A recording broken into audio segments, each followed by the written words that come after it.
dalam bentuk paling indah, dari berutas-utas benang dan pewarna-warni alam, dari tangan-tangan para perajin yang diwariskan secara turun-temurun, adalah sehelai kain tenun ikat sika, lahir dan menjelma. Tenun ikat sika, yang dalam bahasa lokal dikenal dengan PT Lorung Sika, adalah jati diri, adalah identitas, adalah budaya yang hadir di setiap perayaan, di setiap waktu kebersamaan, sampai dikenakan sehari-hari. Ada sesuatu yang sederhana dalam proses menenun ikat, tetapi melibatkan keuletan, kreativitas, kerja keras, dan komitmen. Tradisi wastra yang tidak sedikit pun dikesampingkan sejak 596 sebelum Masehi. Sika dengan ibu kota Maumere di Nusa Tenggara Timur adalah daerah asal tenun ikat sika. Satu dari 3 pintu masuk Flores, selain Ende dan Labuan Bajo yang menjadi destinasi wisata super prioritas. Tanah yang didiami oleh 5 etnis besar, Lio di barat, Sika Krowe, Palue di Pulau Palue, Tidung Bajo, dan Tanah Awi di timur. Negeri tempat bunda segala bangsa berada. Negeri dengan taman bawah laut dan gugus teluk yang mengikat. Negeri di mana masyarakatnya masih menghargai budaya dengan sepenuh hati. Negeri tenun ikat yang siap menyambut dengan kehangatan mata-mata yang enak dipandang, tarian-tarian selamat datang, dan juga kumpulan suara musik bertabuhan.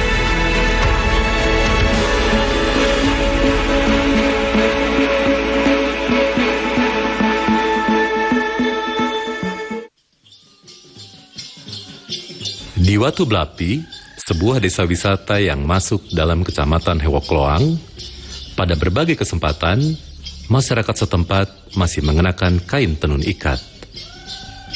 Termasuk menyelenggarakan tarian tradisional di acara-acara khusus, seperti menyambut tamu datang.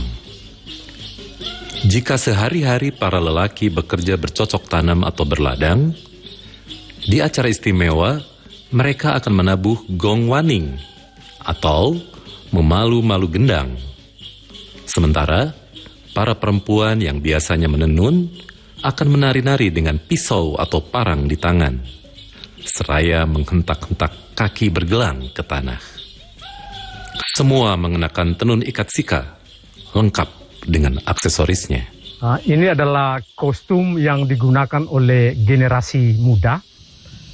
Jadi dia mengenakan sarung 1 lapis, tapi masih menggunakan motif tua. Gelang hanya 1 biji saja, dan baju lengan pendek. Ini disebut dengan labu tenje.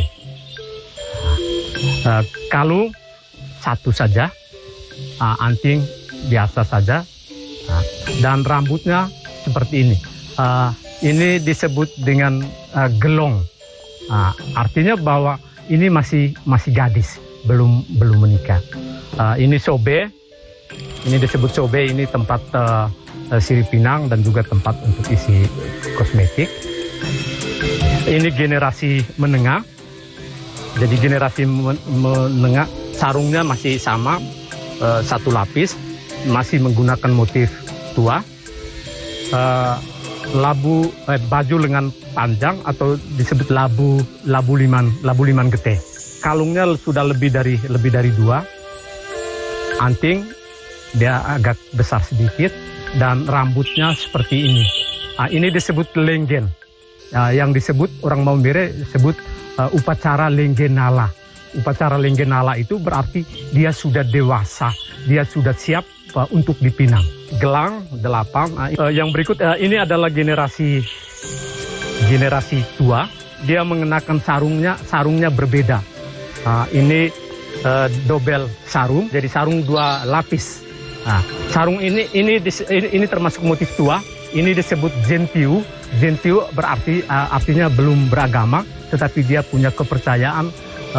Orang Maumere bilang ini yang tanah bawah amalero bulang reta, berarti bumi dan langit.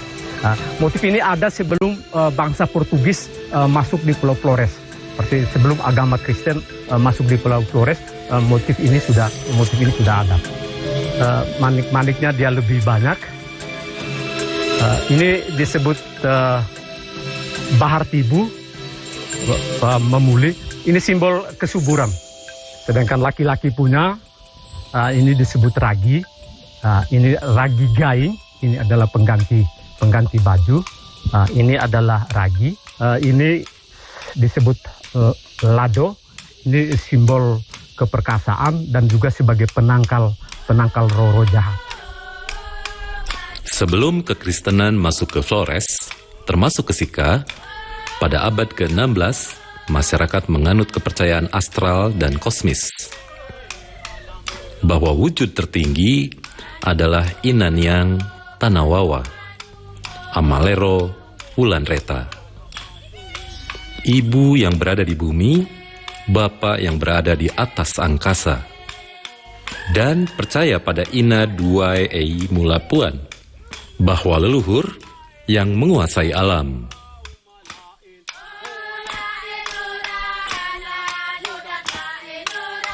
Motif-motif pada tenun ikat Sika turut dipengaruhi pula oleh kepercayaan masyarakat adat. Ada motif-motif yang lahir di masa kepercayaan tradisional dan ada pula yang tercipta setelah masuknya agama Kristen. Motif ada beberapa motif, ada motif tua dan ada yang motif yang sudah dimodifikasi. Kita sesuai dengan permintaan konsumen. Ini yang motif tua. Ini tokek atau naga. Ini adalah simbol keberuntungan. Ini pemuli atau bahar tibu. Ini simbol kesuburan. Istilah kami sarung wiriwanan. Wiriwanan. Ini sarung tua. Jadi kalau motif ini saat upacara adat, kalau kita bawa yang motif yang ini balasannya itu kuda wiriwanan. Jadi ini juga yang paling motif yang paling susah, yang berharga, paling bernilai. Jadi ada mama tua kadang-kadang dia cengeng, saya tidak mau pakai motif yang ini, saya maunya yang harus yang itu. Jadi sarung ini mulai dari upacara adat kelahiran sampai dengan kematian, kain Maumere ini, sarung ini harus tetap selalu ada.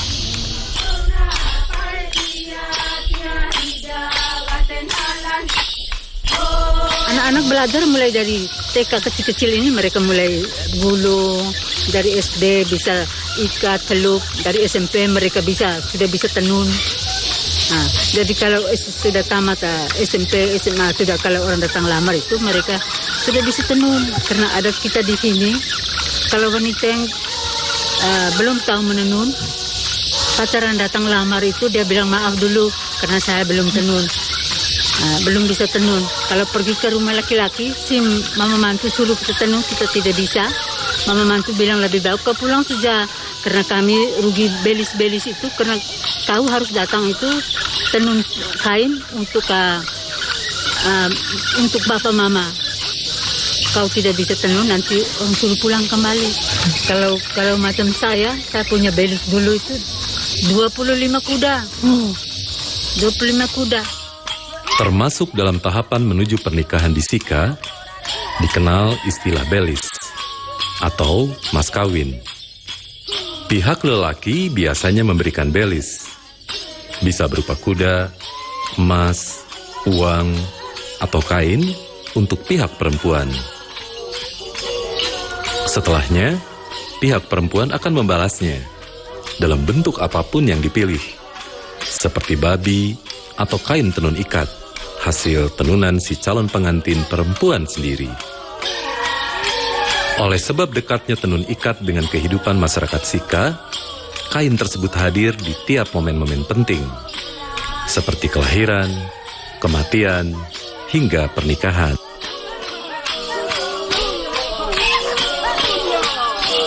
Melestarikan budaya dan tradisi leluhur memang tidaklah mudah.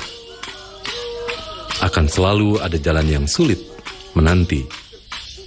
Karena itu, hanya orang-orang istimewa yang memilih jalan ini.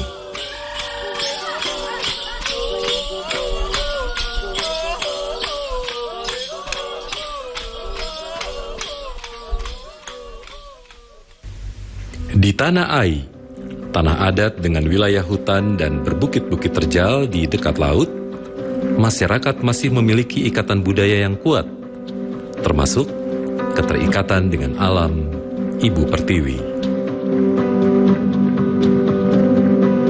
Ini kami di sini bilang wainalu. Memang padi ini kalau bahasa bagian tengah sana bilang pare, kalau kami di sini bilang nalu. Jadi yang artinya gabah itu. Untuk memisahkan gabah jadi beras ya kami sini bilang pakai bayi atau tumbuk gitu. Itu setiap rumah itu alat yang begini selalu ada. Kalau tanpa alat ini berarti orang itu tidak bisa makan nasi. Nilai yang bisa kami lihat itu dengan sistem tumbuk ini itu ada nilai penghematan. Alat yang ini kami sini menyebutnya dengan nama nuhun. Kalau yang mereka pegang untuk tumbuk ini alu. Memang tulisannya alu sama seperti bahasa Indonesia, tapi penekanannya itu lemah, alu. Terus anyaman ini, itu anyaman dari daun lontar ini kami di sini sebut seneng. Sedangkan yang ini jelasnya dari tempurung, tapi ini diberi nama kami di sini menyebutnya luli. Sedangkan yang untuk tapis ini kami di sini sebut lidah, tapi bukan kita punya lidah ini.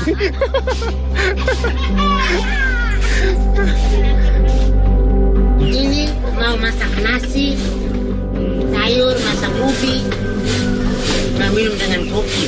Di tengah kebersahajaan, tetap kita temukan tenun ikat jadi bagian dari kehidupan.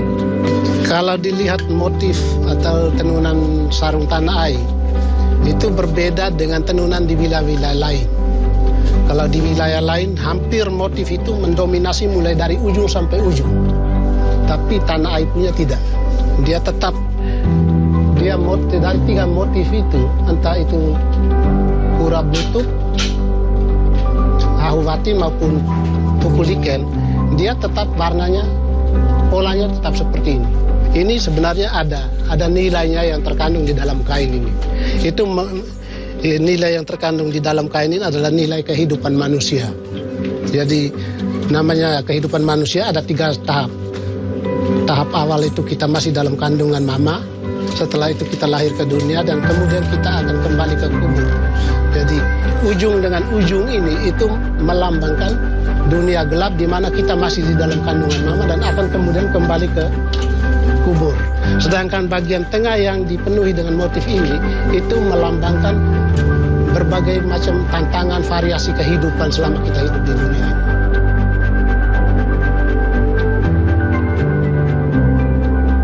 Memang kita di sini tidak dalam bentuk sanggar. Awalnya memang punya niat untuk sanggar, tapi ketika kita cari bibit kapas, kemudian pewarna lokal, itu sudah susah ditemukan.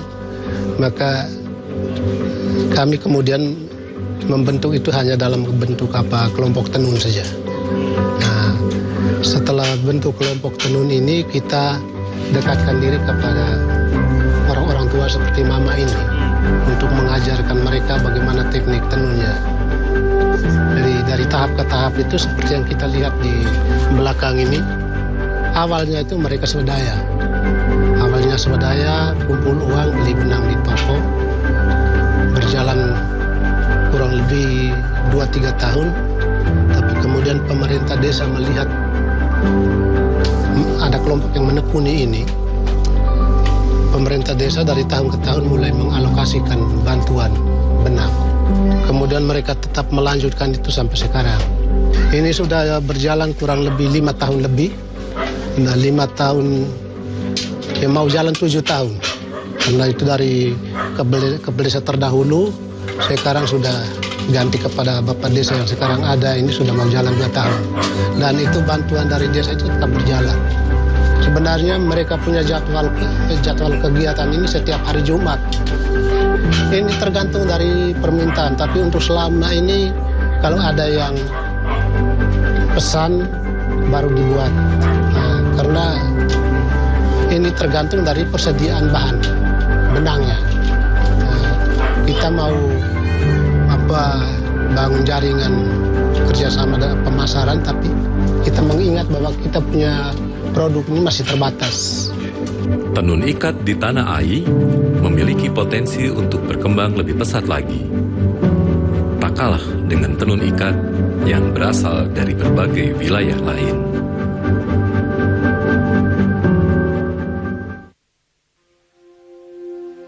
Tenun ikat Sika mungkin adalah salah satu komoditas tertua yang menjadi sumber pendapatan masyarakat. Jual beli kain menjadi salah satu pemandangan yang lazim kita temukan, baik di rumah-rumah, sanggar, sampai pasar yang buka khusus di waktu tertentu untuk memperdagangkan hanya tenun ikat dari para perajin seantero Sika.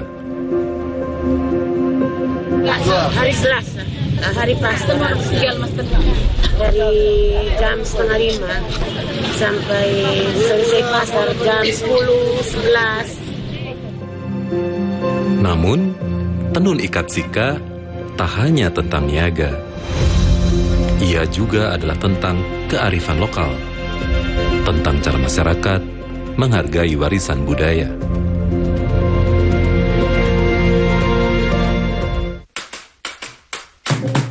Di sebuah sanggar bernama Lepolorun di Desa Nita, adalah seorang Alfonsa Horeng, sang pendiri, dan para perempuan lokal gigih melestarikan budaya Sika.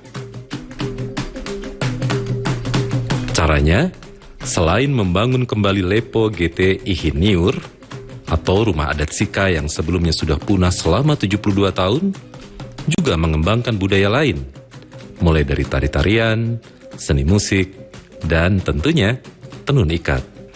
Benang dari kapas, jadi kapas-kapasnya ini kita petik di kebun, terus dijemur, sudah dijemur, nanti dipisahkan serat kapasnya dengan biji kapasnya, dengan alat yang namanya ngeung, terus dipipihkan, biar luas permukaan kapas makin luas. Setelah dipipihkan, langsung digulung, setelah digulung nanti dikumpulkan sampai dengan 40 siung.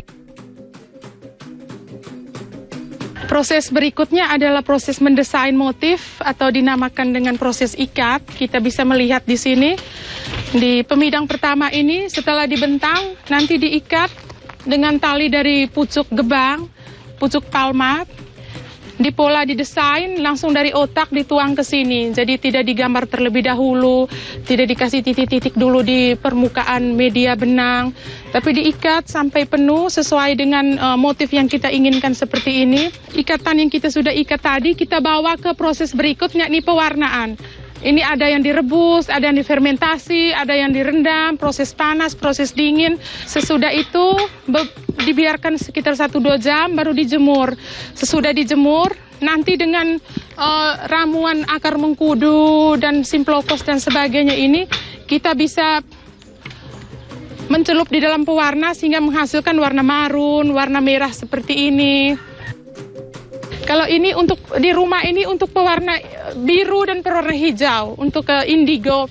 Jadi seperti baju yang saya pakai, seperti kain ini, warna birunya ini kita harus proses tersendiri di rumah ini. Jadi di tembikar-tembikar ini kita bisa merendam fermentasi 1 hari 1 malam untuk menghasilkan warna hitam, biru, biru muda, biru tua, dan mencampur warna-warna sekunder untuk menghasilkan warna hijau dan sebagainya.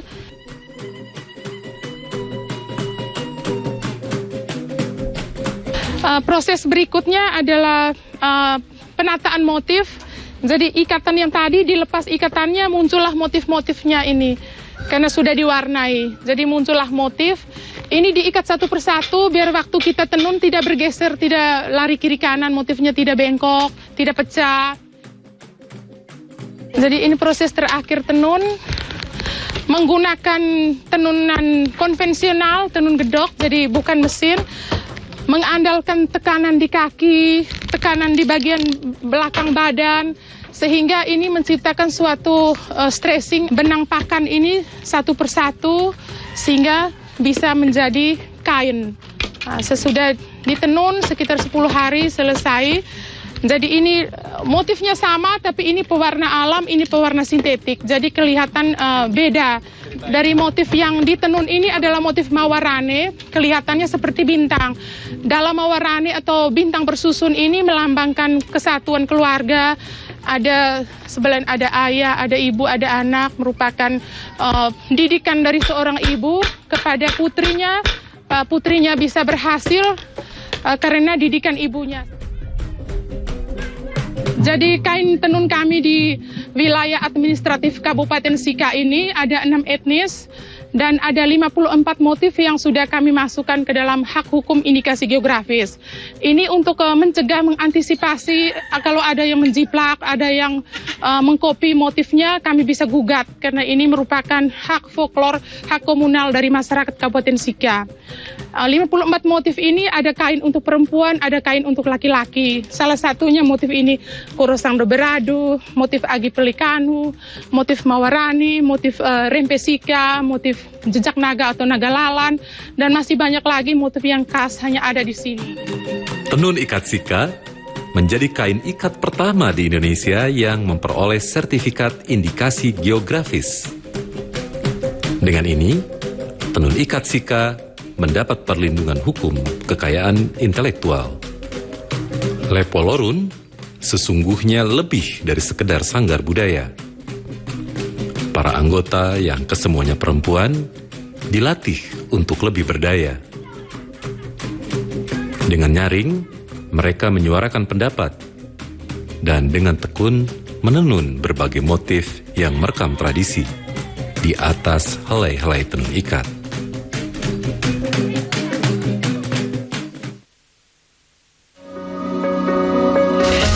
Eksotisme Sika belumlah utuh tanpa tenun ikatnya yang sangat istimewa. Maka, tiap kali kita mengingat Sika, ingatlah bahwa ada masa depan cerah yang lahir karena semangat masyarakatnya dalam melestarikan khasanah budaya. Ingatlah wajah-wajah mereka, muda, tua, yang menginspirasi dan penuh cinta. Mereka yang bergerak bersama demi Sika.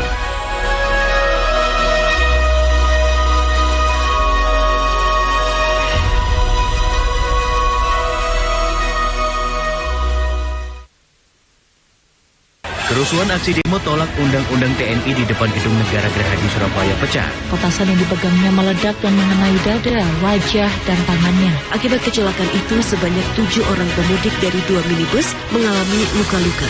Memberangkatkan 58 kereta api jarak jauh, terdiri dari 49 kereta api jarak jauh reguler. Ratusan warga berdesakan untuk memasuki halaman Gedung Negara Gerahadi Surabaya. Dalam kegiatan open house, saksikan Pojok TV hanya di JTV. Kemenangan 1-0 cukup bagi Scott Garuda untuk menjaga asa lolos ke Piala Dunia 2026. Pertandingan seru tersaji dalam regular season NBA antara Chicago Bulls melawan Los Angeles Lakers. Argentina lumat Brazil dengan skor telak 4-1. Dua pembalap McLaren ini tampil solid sepanjang 56 lap balapan.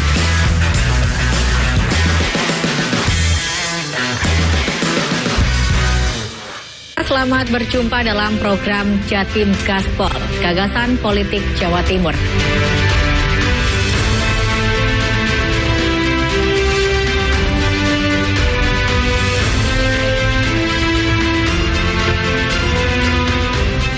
Saksikan program dialog Gagasan Politik Jawa Timur, Jatim Gaspol, tayang setiap Rabu pukul 18.00 hanya di JTV.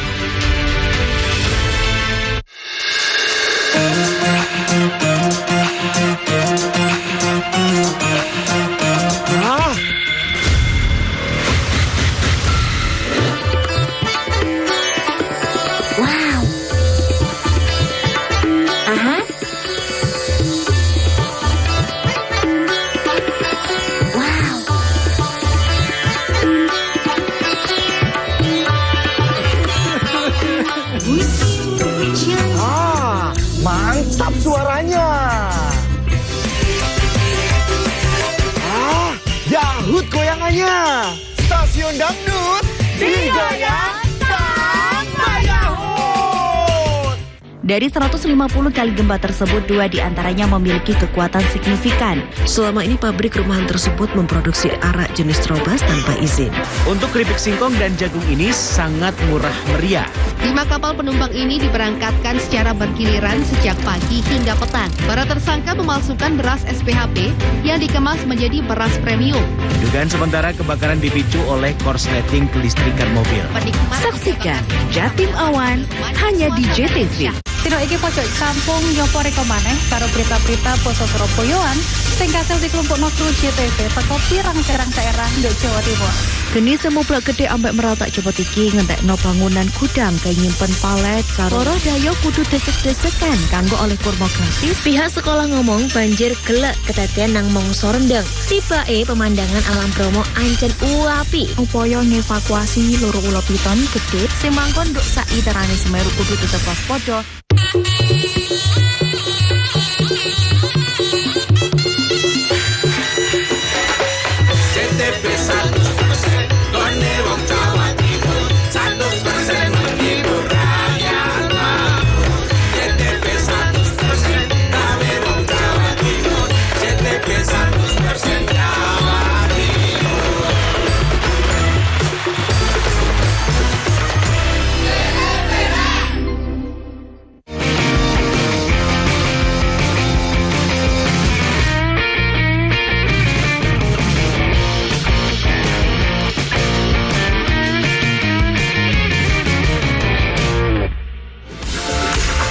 Pemirsa, sebuah destinasi wisata kuliner baru bisa Anda temukan jika berkunjung ke Kabupaten Madiun, Jawa Timur.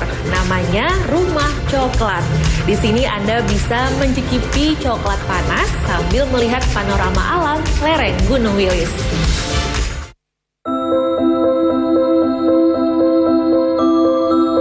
Menyenangkan rasanya bukan? Di waktu senggang, Anda bisa menikmati coklat panas sambil duduk santai memandang panorama alam yang masih asri.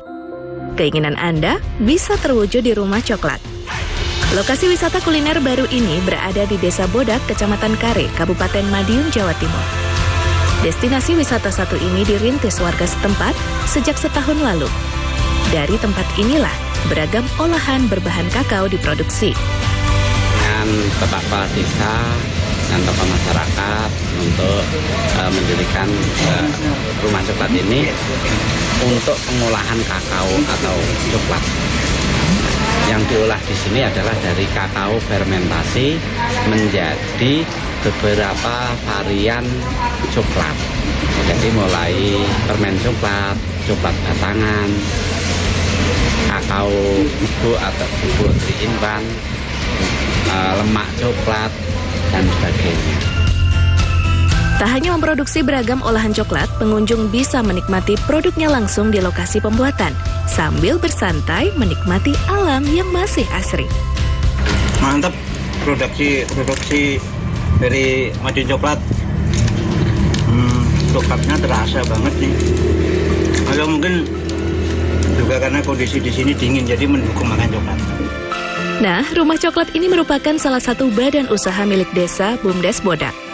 BUMDes ini dirintis salah satunya untuk membantu petani kakao yang kesulitan menjual hasil panennya. BUMDes ini menjadi penyerap hasil panen petani dengan harga Rp30.000 per kilogram. Sementara, 6 karyawan yang bekerja di sini juga diserap dari warga setempat. Alhamdulillah dengan adanya ini bisa menyerap tenaga kerja lah. Walaupun nggak begitu banyak, minimal mengurangi pengangguran untuk desa muda. Selain itu kan, selain di coklatnya kan mungkin petani pun sekitar sini harganya harga coklat bisa berangkat minimal bisa stabil untuk harga. Volume produksi rumah coklat sekitar 5 hingga 10 kg coklat kering yang telah difermentasi. Pemasaran produknya dilakukan di wilayah Madiun dan melalui internet. Tova Pradana, JTV Madiun, Jawa Timur.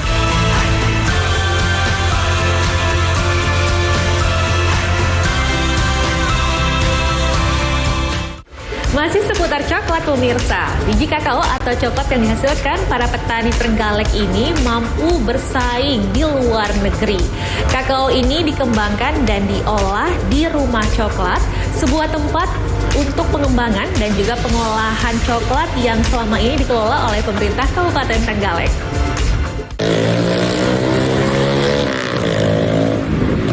Rumah coklat yang berada di Jalan Raya Karangandongko, Kabupaten Trenggalek menjadi tempat penyortiran biji kakao atau coklat dengan kualitas terbaik.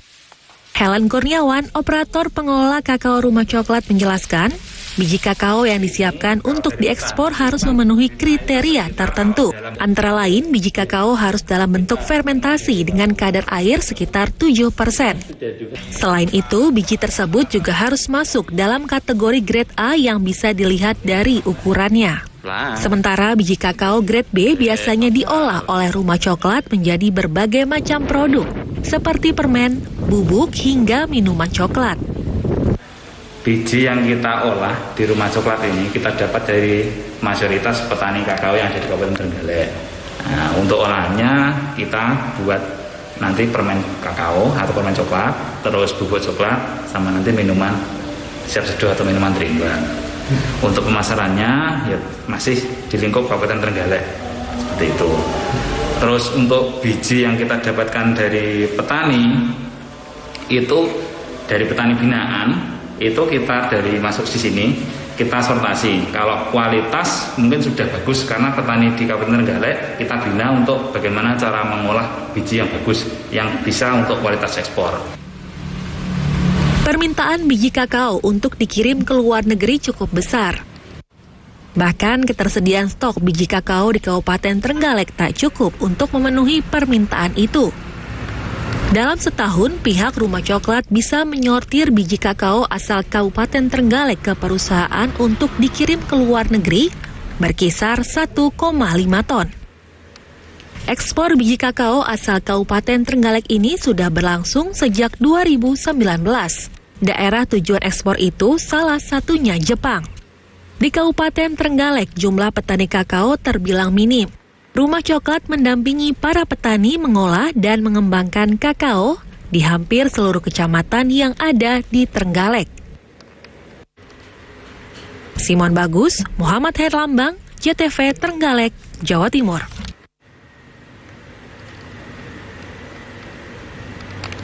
Dari biji sampai olahan jadi itu kita proses sekitar 1 menit.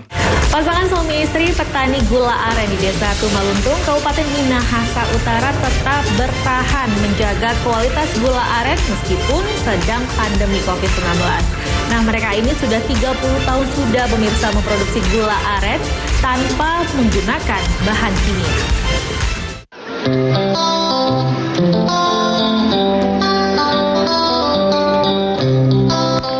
Indonesia, negara yang dilewati garis khatulistiwa ini, menyimpan berbagai macam pohon dengan segala pemanfaatannya.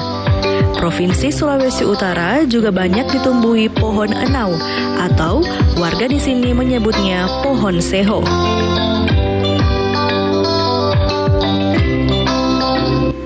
Tanaman jenis palma ini sangat dimanfaatkan oleh warga Buminyur Melambai dengan membuat gula aren atau gula merah.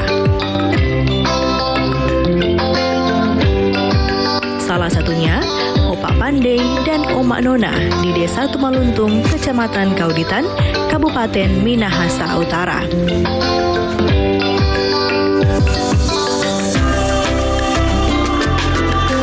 Kedua petani gula aren ini bukan sekedar petani dadakan.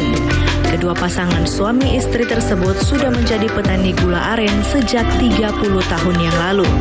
Di tengah ganasnya bumi yang sedang berpandemi, keduanya saling membantu untuk menyambung hidup di hari tuanya.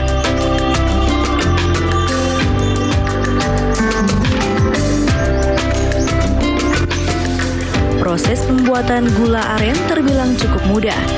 Hanya mengambil air nira yang manis untuk menjadi bahan utama membuat gula, yang kemudian dimasak pada kuali yang lumayan besar selama kurang lebih 3 hingga 4 jam. Ya, Opa, jadi yang bikin gula merah itu bagus dengannya ada apa DP faktornya? Ya bagus, dipakai dengan ada campuran. Oh, berarti ada yang suka ada campur? Ya, ada tuh pakai lain, campuran pepaya atau semiki. Kalau begitu jadi banyak tuh dulu tapi tawar. Langsung mandi. Banyak dasar di cookies. Ini mandi. Iya, pantasan sama yang gula-gula rupa Jawa. Ada gula-gula Jawa begitu kan nggak manis tuh. Iya, so campuran pepaya masa itu atau semiki. Semiki orang kupas. Kalau dorong Opa di sini memang masih pakai asli ya, cuma gula. Cuma gula saja yang enak campur. Dalam satu kali panen air nira atau air saguer, Opak Pandey mampu membuat gula merah hingga 15 biji yang dijual dengan harga yang murah, hanya 10 hingga 15 ribu rupiah per bijinya. Untuk kualitas, gula merah yang diproduksi oleh Opak Pandey dan Oma Nona berkualitas baik yang dibuat dengan cara tradisional tanpa memakai bahan kimia campuran.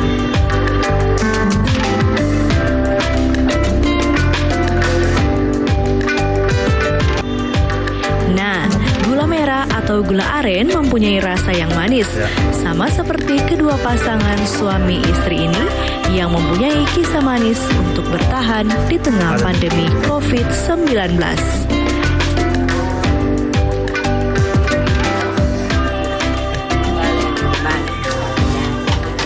Eka Putra melaporkan untuk Kawanua TV.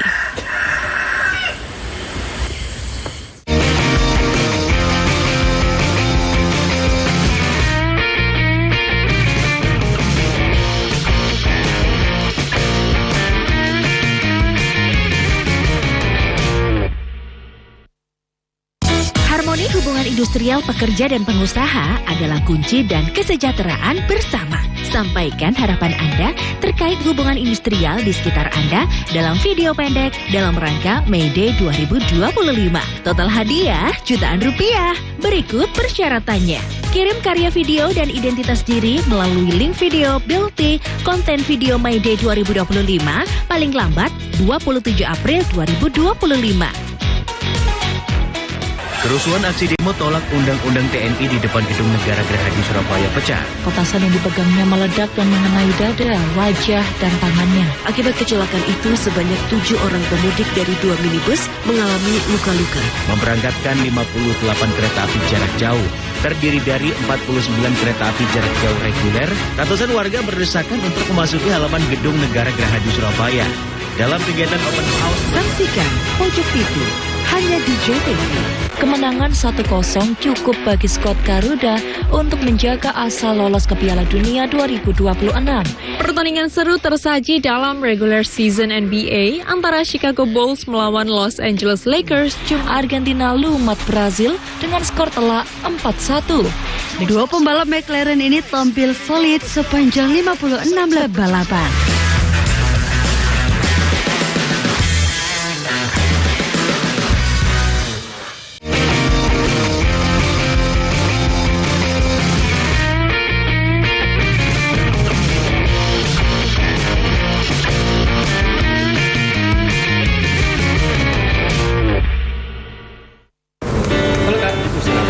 Mau pesan nih Mas, apa ya? Karamel macchiato deh, boleh? Karamel itu ya? Iya.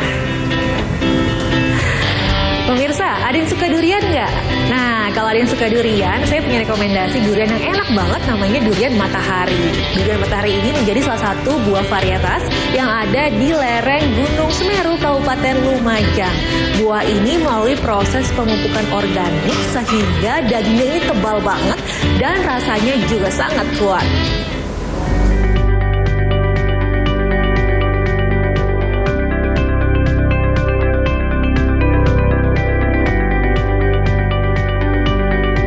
Jika Anda pecinta durian, tentu tidak asing dengan durian matahari yang menjadi salah satu varietas durian unggulan di Indonesia.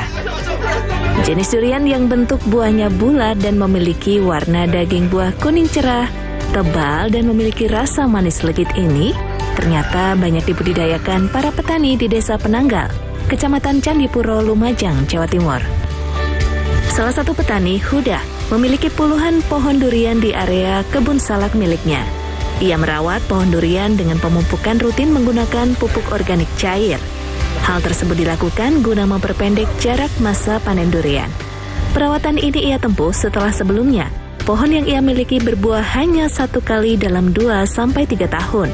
Dengan pemupukan, tanaman duriannya bisa berbuah 3 kali dalam setahun. Dengan pemakaian pupuk, alhamdulillah itu terpenuhi. Dengan karakter kan memang durian mempunyai karakter masing-masing dan rasa masing-masing. Tapi setelah pemakaian yang teratur, apa yang kita inginkan dan harapkan akhirnya terkabul. Durian matahari punya banyak penggemar. Durian khas lereng Gunung Semeru ini dikenal dengan rasanya yang kuat. Jadi duriannya itu beda dari durian yang lain dan ini cuma ada di lereng Gunung Semeru. Jadi membedakan apa yang berarti? Yang membedakan ini rasanya rame Mas. Jadi semua rasa itu ada di sini jadi komplit. Rasanya manis, legit, gurih. Ya ada asin-asinnya juga.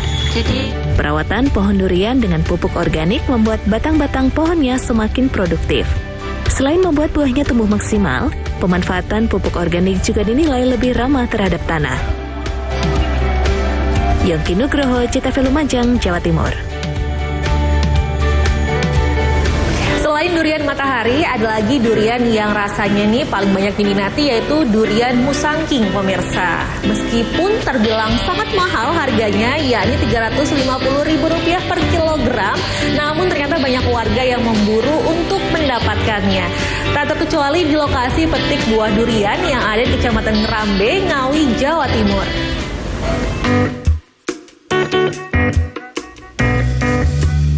Petani yang menanam buah durian jenis musangking, salah satunya adalah Himawan, warga desa Giriharjo, Kecamatan Ngerambe, Ngawi, Jawa Timur. Di lahan seluas 1,5 hektar di lereng Gunung Lau ini, Himawan menanam sebanyak 125 batang pohon durian sejak tahun 2010 lalu. Salah satu buah durian paling favorit dan menjadi andalan adalah durian jenis musangking. Durian jenis musangking merupakan buah durian paling enak dan harganya terbilang sangat mahal dibanding dengan durian jenis lain. Untuk harga, durian musangking per 1 kg saja mencapai Rp350.000. Sementara durian montong harganya Rp60.000 per kilogram. Dan untuk jenis bawor Rp125.000 per kilogram. Meskipun durian musangking mahal, banyak penggemar buah durian yang memburunya, salah satunya Retnowati. Ia mengaku sangat menyukai buah durian musangking sebab rasanya sangat berbeda dengan yang lain. Ini banyak pilihan, Bu ya? Banyak pilihannya, ada musangking, ada apa itu, motong, terus apa itu bawor, ada banyak. Yang paling disukai yang jenis mana, Bu? Musangking dong. Kalau harga gimana, Bu? Untuk harga saya rasa sepadan kalau untuk kualitasnya. Kalau musangking ini kenapa pilih itu, Bu? Rasanya legit, buahnya tebal, manis, perpaduannya pokoknya klopeknya. Harga buah durian musangking terbilang sangat mahal dari buah durian jenis lain. Tak heran jika satu pohon saja Himawan mengaku bisa mendapatkan keuntungan hingga puluhan juta rupiah. Jadi untuk sentra durian ini sebenarnya dimulai sudah jauh-jauh tahun sebelumnya. Dan di awal tahun 2019 karena kan potensi yang ada di Desa Giriharjo ini sebagian besar adalah banyak petani durian. Makanya kami di desa membuat BUMDes atau Badan Usaha Milik Desa. Unit usahanya itu jual beli durian yang membeli semua produk-produk petani durian, buah durian yang ada di desa kami dijadikan pemasaran satu pintu untuk memasarkan durian yang ada ataupun barang panen dari petani durian yang ada di desa kami. Di Desa Giriharjo, Kecamatan Ngerambe, Ngawi ini ada sekitar 6.800 lebih batang pohon durian yang ditanam warga. Kedepan, pihak desa akan menjadikan Desa Giriharjo, Kecamatan Ngerambe sebagai desa wisata buah durian. Ito Wahyu, JTV Ngawi, Jawa Timur.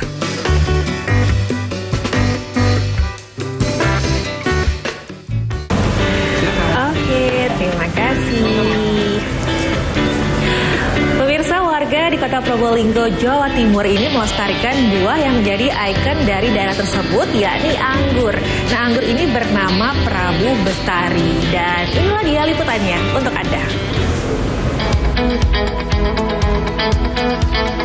Inilah kebun anggur yang sengaja ditanam Probi Fadli Rohman, 40 tahun, warga Jerebeng Lor, Kota Probolinggo, Jawa Timur di halaman keluarga besarnya.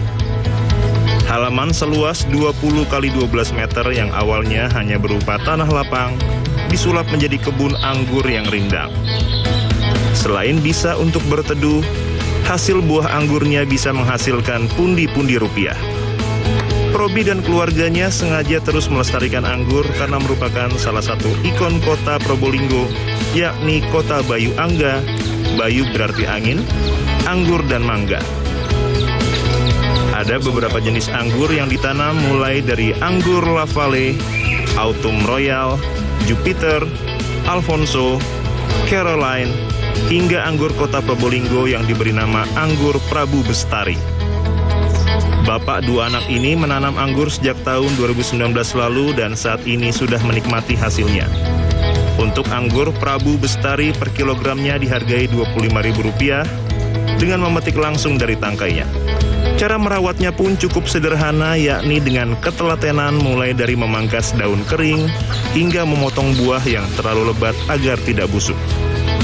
Dalam setahun, anggur ini bisa dipanen hingga 2 kali. Dan yang paling bagus, anggur berbuah pada saat di musim kemarau. Jika terkena hujan, anggur ini mudah busuk. Terima kasih sebelumnya. Di sini jenis-jenis anggur di sini paling banyak jenis Prabu Bestari, Mas. Prabu Bestari, dan juga kita ngisi jenis-jenis lain kayak Jupiter, Alfonso, terus Caroline. Dan juga banyak lagi, tapi saya di sini memperbanyak jenis Prabu Bestari, Mas. Kenapa itu? Karena di sini Prabu Bestari adalah salah satu ikonnya Kota Probolinggo ya, salah satu jenis anggur yang dirilis oleh Kota Probolinggo. Mungkin kelebihannya anggur Prabu Bestari, Mas, seperti apa? Kalau anggur Prabu Bestari ini tidak kalah dengan jenis-jenis impor yang lain ya.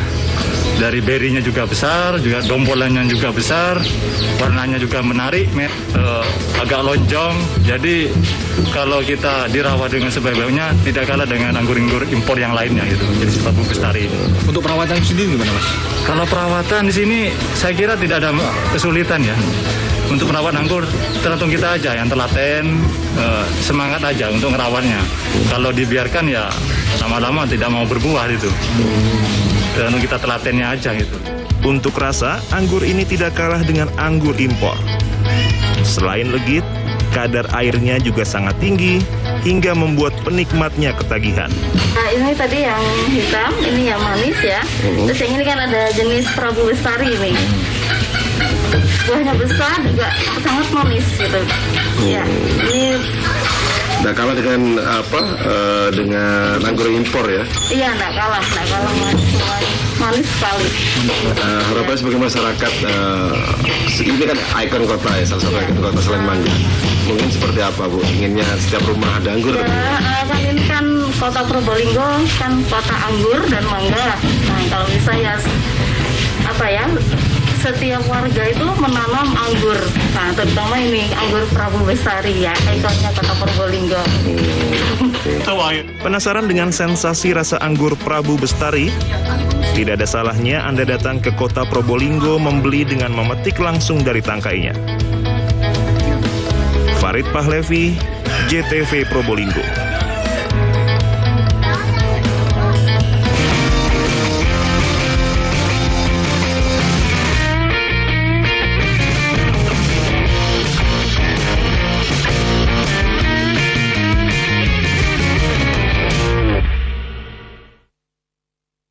Terbuat dari 100% herbal alami, aman, tanpa efek samping. Kombinasi dari tanaman herbal pilihan yang kaya akan kandungan senyawa baik yang banyak bermanfaat bagi kesehatan mata. Tidak perlu ragu lagi. Mulai konsumsi Bionetra hari ini dan rasakan manfaatnya untuk membantu memelihara kesehatan mata Anda. Bionetra, solusi kesehatan mata. Bionetra, mata sehat, jernih melihat. Selamat berjumpa dalam program Jatim Gaspol, Gagasan Politik Jawa Timur.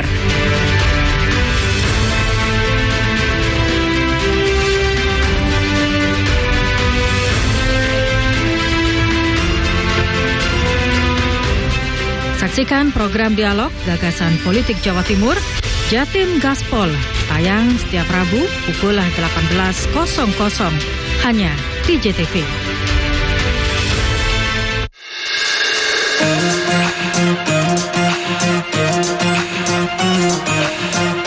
Wow.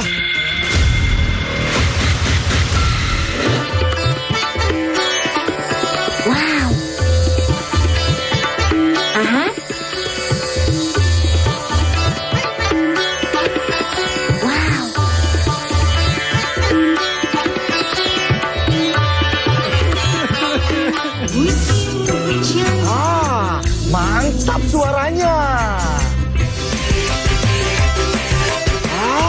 Dahut goyangannya. Stasiun dangdut digoyang sama dahut.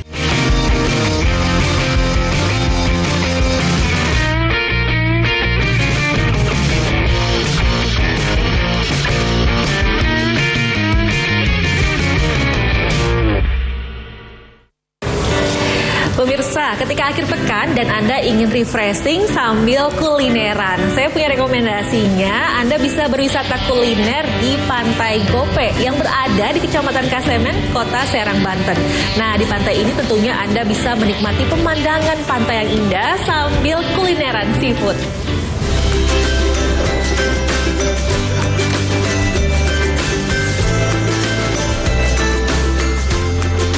Rumah makan Dermaga Seafood berada di Pantai Gope, Kecamatan Kasemen, Kota Serang, Banten. Memiliki 2 lantai, mayoritas bahan bangunannya dari bambu lengkap dengan aksesoris. Berbahan bambu, rumah makan ini terlihat lebih natural dan menarik minat pengunjung. Aneka ragam kuliner ada di sini. Harga aneka seafood dijual mulai dari harga Rp15.000 hingga Rp85.000. Menu andalannya diberi nama gabrukan.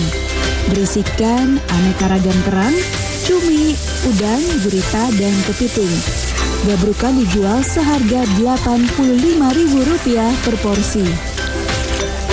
Gabrukan ada 3 varian rasa, yakni varian rasa saus tiram, pandan, dan balado asam manis. Mayoritas pengunjung memilih gabrukan saus tiram karena rasanya dinilai lebih enak. Pencinta kuliner memiliki pengalaman berbeda saat datang ke tempat ini. Selain beragam menu makanan, juga bisa langsung menikmati pemandangan Pantai Gope hingga ditemani sunset yang membuat indah suasana. Apalagi di belakang rumah makan ini dikelilingi tanaman mangrove. Pemandangannya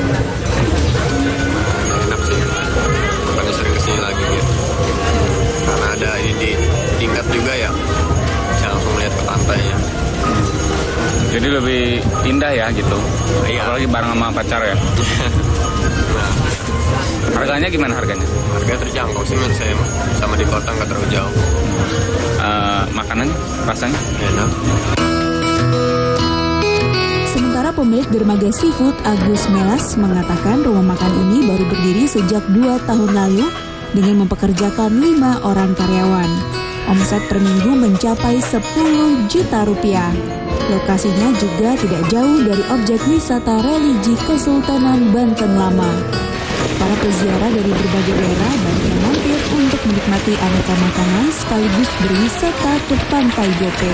Kita andalannya di Sabtu Minggu, di hari biasa lumayan ada masuk di jam-jam sore lah. Pengunjung dari mana aja Pak? Kalau pengunjung yang selama 2 tahun ini variasi, banyaknya kan dari bubaran dari ini. Pulang jarah mereka berkunjung mari terus makan di sini. Jadi ada dari Bekasi, Tangerang, Serang, Cilegon. Pengunjung tak hanya sebatas menikmati aneka makanan dan minuman, pengunjung juga bisa menikmati berbagai hiburan untuk melepas penat. Suhendi, JPM TV, Kota Serang, Banten.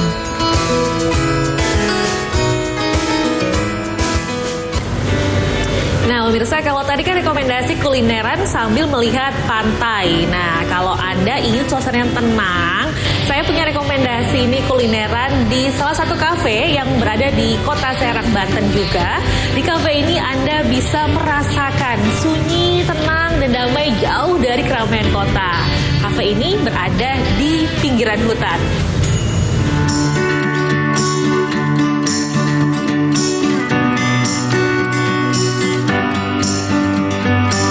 Aktivitas warga di perkotaan dibatasi oleh aturan pemberlakuan pembatasan kegiatan masyarakat. Sejumlah pertokoan dan kafe di Kota Serang, Banten masih banyak yang tutup. Namun, salah satu kafe yang berlokasi jauh dari perkotaan, tepatnya di Kampung Salinggara, Kelurahan Sayar, Kecamatan Taktakan, Kota Serang, menjadi alternatif warga Kota Serang untuk sekedar ngopi atau menikmati makanan yang disediakan. Kafe ini jadi salah satu obat kejenuhan bagi warga Kota Serang. Tentu kafe ini menerapkan protokol kesehatan ketat. Pengunjung yang datang wajib mencuci tangan dan duduk dengan jarak cukup jauh antar pengunjung. Selain itu, harus memakai masker saat berbincang. Tempat ini menawarkan keasrian alam terbuka yang dikelilingi ribuan pohon. Kafe dengan luas 1.800 meter persegi ini kerap dikunjungi para penggemar olahraga lari dan pecinta goes sepeda. Biasanya mereka mampir di kafe untuk rehat dan melepas lelah sambil menikmati pemandangan. Adem, enak ya, serasa jauh dari kota, hiruk-pikuk kota itu ya, adem. Suasana ininya masih alami, pegunungannya masih alami, ada gitu. Walaupun tengah-tengah kan ini ya, deket ke kota gitu. Teh, ini kan kafe di tengah hutan ya Teh. Di kota kan banyak, kenapa milih di sini Teh? Nah, itu dia, kita pengen nyari adem. Karena sudah bosan. Sudah bosan di sana. Pengelola kafe sengaja mendirikan tempat ini jauh dari hiruk-pikuk pusat Kota Serang, yaitu menyajikan nuansa alam terbuka sehingga aman dari polusi kendaraan bermotor. Tadi bahwa mungkin ada kebosanan orang di Serang khususnya gitu, kafe secara umum kan ada di keramaian gitu ya, yang kemudian kadang-kadang juga terganggu oleh bisingnya lalu lintas dan seterusnya. Nah kemudian saya agak berpikir bahwa ada banyak orang juga nampaknya gitu yang butuh tempat yang lebih sunyi dalam tanda kutip untuk bisa menikmati suasana yang lebih private gitu ya. Jadi kafe ini bisa dicapai dengan jarak 10 km dari alun-alun Kota Serang. Kafe ini beroperasi 3 hari dalam seminggu. Pada Jumat buka mulai jam 3 sore hingga jam 9 malam. Sabtu mulai dibuka jam 8 pagi hingga jam 9 malam, dan hari Minggu buka jam 8 pagi hingga jam 8 malam. Menu makanan yang disajikan juga cukup variatif dan murah. Harga mengikuti kemampuan kantong anak muda. Untuk kalian yang penat dengan kebisingan kota, kafe ini bisa menjadi rekomendasi untuk menghilangkan stres bekerja. Nikmati secangkir kopi sembari menghirup udara segar. Suhendi, JPM TV, Kota Serang, Banten.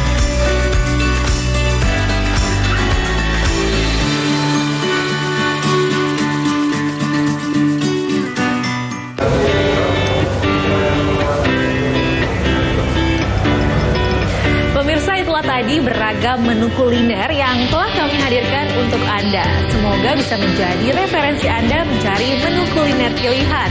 Dan sudah waktunya untuk saya undur diri. Sampai jumpa kembali di Jelajah Kuliner selanjutnya.